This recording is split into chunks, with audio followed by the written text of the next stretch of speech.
All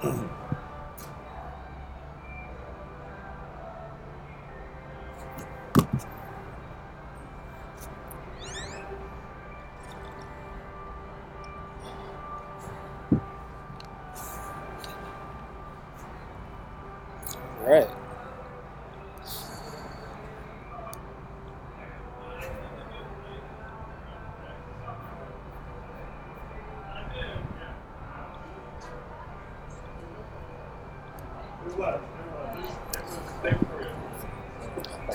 Fresh and warm. I'm not sure. Especially on the air.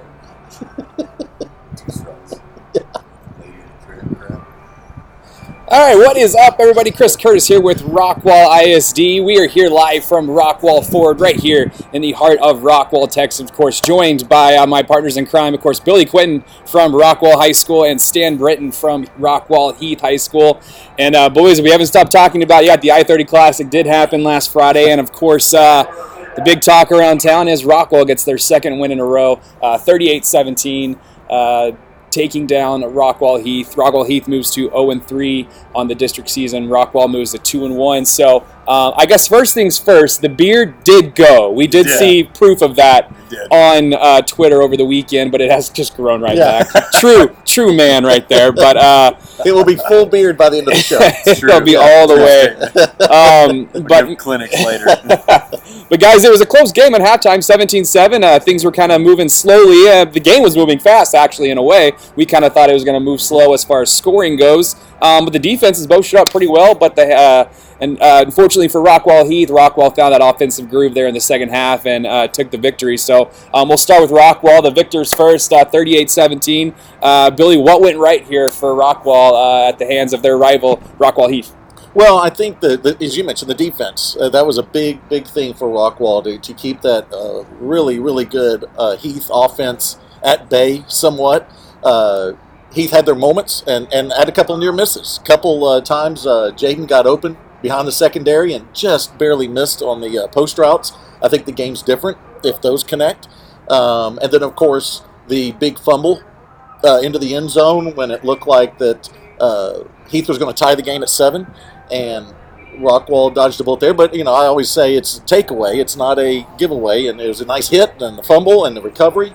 And so Rockwall took advantage, went back down there, and instead of being 7-7, it was 14-0. And then it was on. And so I feel like the defense played really well throughout the game. And, of course, the Rockwall offense doing what it needed to do. It seemed like last year's game where Rockwall relied on the running game. It was there.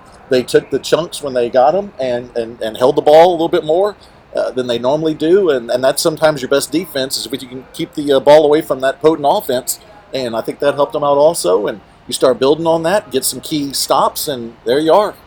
Absolutely. And Stan, I mean, it's got to be frustrating over there at Rockwall Heath to start the season so strong, 3-0, and just to lose 3 straight district games, to really know that your season now, is clearly in jeopardy. But, Rockwall Heath was hanging in there 17-7 at half, as we talked about, but things kind of slipped away there in the second half. Talk about what went wrong. Yeah, and I mean, Billy touched on a great point.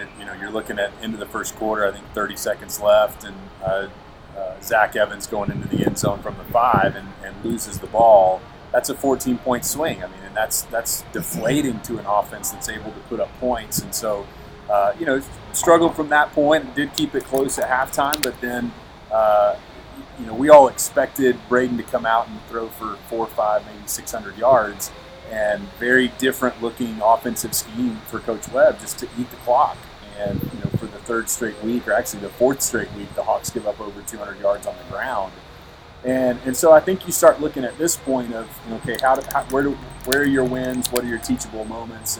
And for this young team, I mean, we keep coming back to the fact that there are 35 underclassmen on this team. You have 35 sophomores and juniors who are getting their first crack at varsity. And I think the tide starts to kind of shift now to, they're not out of it by any stretch of the imagination. I mean, it's still mathematically possible, and we all know in high school football, hang on to the mathematical possibilities as long as you possibly can. But they're still mathematically in it here, and there's still opportunities for this team. But at the same time, it's how do we teach these younger guys who are going to be 2-year lettermen, 3-year lettermen on varsity what to do from here. And so, but an excellent ball game, a back and forth affair. I mean, there are a lot of things that we look at on the stat sheet and go, that's good. There's only one turnover in the game. Huge turnaround for Heath, as they've had trouble protecting the football in the previous weeks. That Josh played a clean game, no interceptions. And so really, one turnover and only 4 penalties for the Hawks, and only 6 for Rockwall. A very clean, officiated game.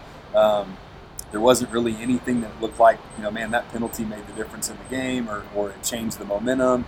There weren't any third and shorts that turned into third and longs because of penalties. And so there are some things that's like, okay, that's turning in the right direction. Those Absolutely. are the kinds of things that you want to learn from.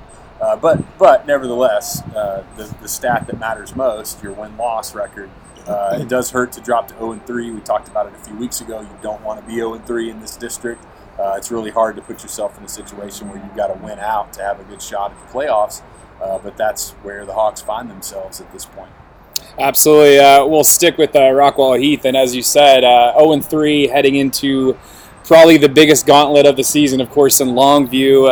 0-3, it kind of becomes a must-win. It's not exactly the game you want to be your must-win, but essentially it's on life support at the moment. But, man, what a turnaround it would be if Rockwall Heath could take out Longview. So kind of talk a little bit about what Rockwall Heath needs to do, lick the wounds a little bit, and then go out and have an amazing game here on Friday night. Yeah, I mean, and that's the thing. Nobody is, the sky's not falling. This is not something where they're going, oh my gosh, like it's all over. You want to win ball games. You want to win ball games for a first-year coach, and you've got a new culture, you've got a new system, you've got all those things, and surprisingly, Heath was in the same spot last year. They were at this exact same point where actually a game had one more loss than they did wins at this point. They were 2-4 coming out of the Rockwall game last year, and so it's one of those things where surprisingly the sky's not falling. We're